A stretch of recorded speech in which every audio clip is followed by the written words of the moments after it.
कभी शांत प्रदेश के रूप में जाने जाने वाले राजस्थान की यह तस्वीर पूरी तरह से बदल चुकी है।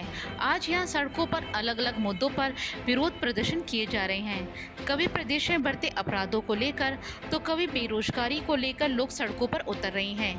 पिछले साल हुए विधानसभा चुनाव के बाद जब भाजपा सरकार आई तो यहाँ के युवाओं में रोजगार के अवसरों को लेकर उम्मीद जगी। वैसे तो भजनलाल सरकार ने सत्ता में आते ही पेपर माफियाओं के खिलाफ कई एक्शन लिए थे। एसआई भर्ती में हुई धांधली को लेकर कई गिरफ्तारियां भी की गई, लेकिन उसके बावजूद इस परीक्षा को रद्द नहीं किया गया। ऐसे में सब इंस्पेक्टर भर्ती परीक्षा के घोटाले को लेकर जब एसओजी की तरफ से कोई ठोस कार्रवाई होती नजर नहीं दिखाई दी तो इसे लेकर युवाओं में गुस्सा भड़क गया। उनका कहना है कि इस मामले को लेकर सरकार की कोई खास मंशा नहीं दिखाई दे रही है। राजस्थान के बेरोजगार युवा लगातार मांग उठा रहे हैं कि इस भर्ती परीक्षा को रद्द किया जाए। वहीं आचार संहिता हटने के बाद भी कोई कार्रवाई नहीं की गई तो ऐसे में युवाओं ने विरोध करना शुरू कर दिया। वहीं दूसरी तरफ नई भर्ती को लेकर भी यहाँ के युवाओं में कुछ आस थी। ऐसे में युवाओं की उम्मीद के मुताबिक प्रदेश की सरकार ने नौकरियों के रास्ते खोले। वहीं इसके साथ ही महिलाओं को तोहफा देते हुए उन्हें तृतीय श्रेणी शिक्षक भर्ती में आरक्षण की सीमा बढ़ाकर 50% और पुलिस भर्ती में 33% तक करने की घोषणा की गई।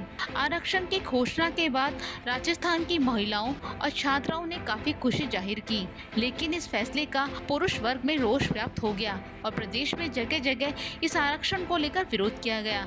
प्रदर्शनकारियों ने सरकार के फैसले को वापस लेने की मांग की है। उन्होंने इसे पुरुष विरोधी फैसला बताते हुए कहा, अगर सरकार ने फैसले को वापस नहीं लिया तो वो इसका पुरजोर विरोध करते रहेंगे। प्रदर्शनकारियों का कहना है कि महिलाओं को थर्ड ग्रेड शिक्षक भर्ती में पहले से ही 30% आरक्षण दिया जा रहा था। अब सरकार ने इसे बेवजह 50% कर दिया है। इससे पुरुष अभ्यर्थियों की सिलेक्शन की संभावनाएं कम हो गई हैं। उन्होंने सरकार को इस नियम पर पुनः विचार कर संशोधन करने की मांग की है।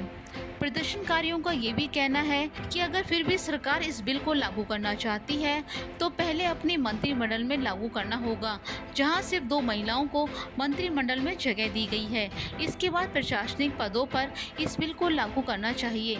इसके बाद सरकार इस बिल को थर्ड ग्रेड शिक्षा भर्ती में लागू करने के बारे में सोच सकती है।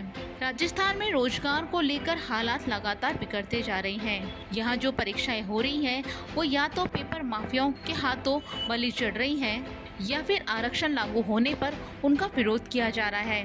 वहीं केंद्र में भी हालात यही हैं। यहाँ भी नीट और नेट यूजीसी जैसी परीक्षाएं पेपर माफियाओं के हत्थे चढ़ चुकी हैं। ऐसे में सवाल खड़े हो रहे हैं कि आखिर देश का युवा कैसे रोजगार प्राप्त करें।